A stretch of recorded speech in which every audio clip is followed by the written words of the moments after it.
গেল কয়েকদিন ইরান ও ইসরায়েলের হামলা পাল্টা হামলায় দুদেশের মানুষই ব্যাপক ক্ষতিগ্রস্ত হয়েছে। ইরানের সর্বোচ্চ নেতা আয়াতুল্লাহ আলী খামেনির মৃত্যুর খবর ছড়িয়ে পড়ার পর প্রতিশোধের আগুনে জ্বলছে ইরানের বিপ্লবী গার্ডের সদস্যরা।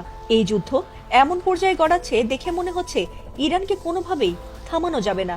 যুদ্ধের শুরুতে ইরান সৌদি আরব, দুবাই, কাতার, বাহরাইন সহ মধ্যপ্রাচ্যের মার্কিন ঘাঁটিগুলোতে তাণ্ডব চালিয়েছিল, কিন্তু এবার তুরস্কে মিসাইল হামলা করেছে ইরান। ইরান ও ইসরায়েলের যুদ্ধে এখন পর্যন্ত যুদ্ধবিরতির কোনো আশা দেখা যাচ্ছে না।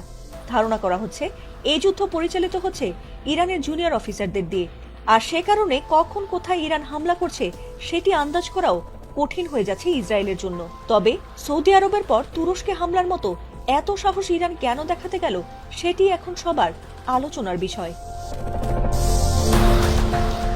তুরস্কে সরাসরি কোনো মার্কিন সামরিক ঘাঁটি নেই, তবে দেশটিতে পশ্চিমা সামরিক জোট ন্যাটোর ঘাঁটি রয়েছে। আঙ্কারা নিজেও এই জোটের সদস্য।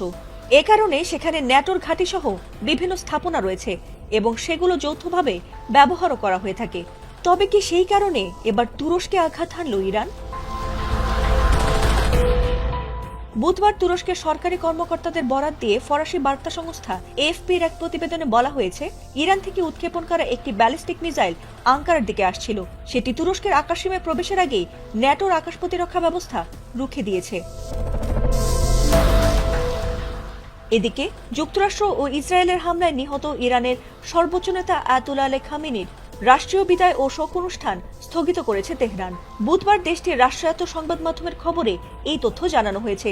তবে এই শোক অনুষ্ঠান কবে নাগাদ অনুষ্ঠিত হতে পারে সেই বিষয়ে এখন পর্যন্ত নতুন কোনো তারিখ ঘোষণা করা হয়নি।